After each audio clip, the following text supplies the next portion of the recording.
তাহলে সাহাবায়ে কেরাম যখন যেখানে মুনকার দেখতে পেয়েছেন তখনই রুখে দাঁড়িয়েছেন। আমার শ্রদ্ধেয় ভাই সভাপতিকে সাক্ষী করে বলছি, মোড়লদের সম্পর্কে দুই রকমের হাদিস আছে। আমি শুধু একটা হাদিস আপনাকে বলছি, তাতে লেখা আছে, এই হাদিসটা হাসান।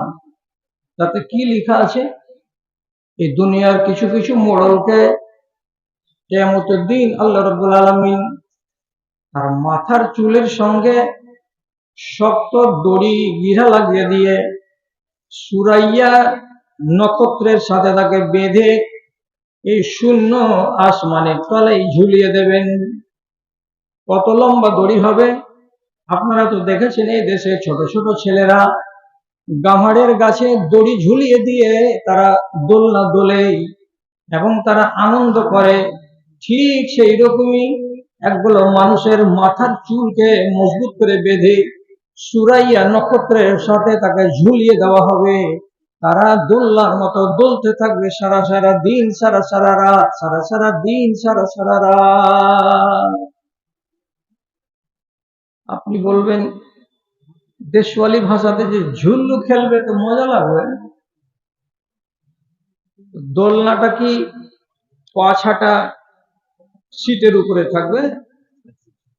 তো চুলের সঙ্গে বাঁধা আছে, ঝুলছে কিসের ভরে? তো চুলের ভরে।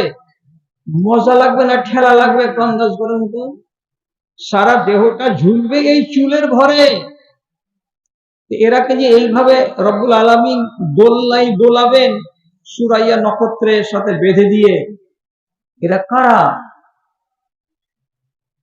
এরা সেদিন আফসোস করে বলবে, ইয়া ওয়াইলানা মা উল্লিনা উল্লিনা উমুরেদ দুনিয়া। ওরে আমাদের দুর্ভাগ্য, হায়রে আমার বদনসিব, হায়রে আমাদের পোড়া কপাল। দুনিয়াতে কেন দায়িত্ব গ্রহণ করেছিলাম, দুনিয়াতে কেন মোড়ল হয়েছিলাম, দুনিয়াতে কেন সর্দার হয়েছিলাম? আমার দ্বারাই যদি ন্যায্য সর্দারি না করা হয়, আমার দ্বারাই যদি ন্যায্য মোড়লি না করা হয়, তো তাহলে আমার মতো মানুষটারই কপাল পোড়া হবে, আমার মতো মানুষটারই ভাগ্য পোড়া হবে। সেই দিন আমার মতো একজন জালেম মানুষকে আল্লাহ রাব্বুল আলামিন এইরকম সাজা দিয়ে থাকবে। আবার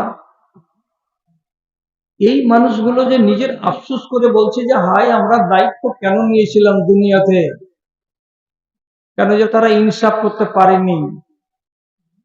এবার আপনাকে একটা আদবের সাথে জিজ্ঞাসা, একটু হ্যাঁ না বলেন তো, তিন চারটা লোক, আপনাদের দেশে মোড়ল যতক্ষণ পর্যন্ত না আসে ততক্ষণ পর্যন্ত কি বিয়ের কাজ আরম্ভ হয়? হয় না? মোড়ল যতই গুদুড়ি কোম্পানি হোক, আর গেঞ্জিটা যতই ছিঁড়া ছাটা হোক, ও যতক্ষণ মজলিসে না আসবে ততক্ষণ বিয়ের কাজ আরম্ভ হবে না। পানির হিসাব চাইবে, বাতাসার হিসাব চাইবে, কাপড়গুলো দাও, এই দাও আর সেই দাও, আর নিজের হিসাবটাকে গোছাবে। এগুলো হচ্ছে এক দলের মোড়ল আমাদের দেশে আজও আছে।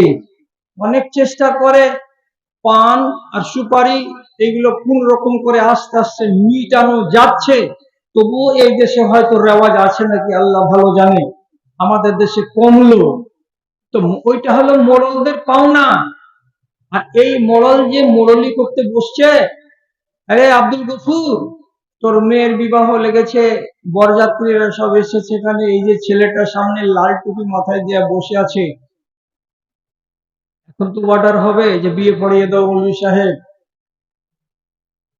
কোন সর্দার কিংবা কোন মোড়ল কানি এই কথাটা শোনার পরে, জানার পরে যে আব্দুল গফুরের মেয়ের বিয়ে লেগেছে যেই ছেলেটার সাথে, সেই ছেলেটাকে আব্দুল গফুর বিয়ে পড়ানোর আগেই 1,20,000 টাকা যৌতুক দিয়েছে, এটা জানার পরেও ওই গ্রামের মোড়ল মাতব্বর কিংবা সর্দার একবারও কৈফিয়ত চাইতে গেল না যে এই তুই কিসের লাগে টাকা নিয়েছিস, তুই কি লাঠের বেটা, আরে তুই কেন টাকা দিলি? বিবাহের আগে, যেটা একবারে পাক্কা হারামি কাজ। এরকম হারামি কাজ প্রকাশ্যে করবি, দিবালোকে করবি, হাজার মানুষের সামনে করবি, আর এই হারাম কাজের সাক্ষী আমি হব, আর আমার মতব্বরি যে এই বিবাহটা হবে, তাহলে কিয়ামতের দিন আমাকে জবাবদিহি করতে হবে। থাকলো তোর বাতাসা, আর থাকলো তোর পান, আর থাকলো তোর বিবাহ, আর তার কাপড় আর ধরি, আমি চললাম এইরকম হারাম বিবাহের আমি সাক্ষী থাকবো না। কোন মোড়ল আজ পর্যন্ত উঠতে পেরেছে এরকম বিবাহকে লাত মেরে দিয়ে?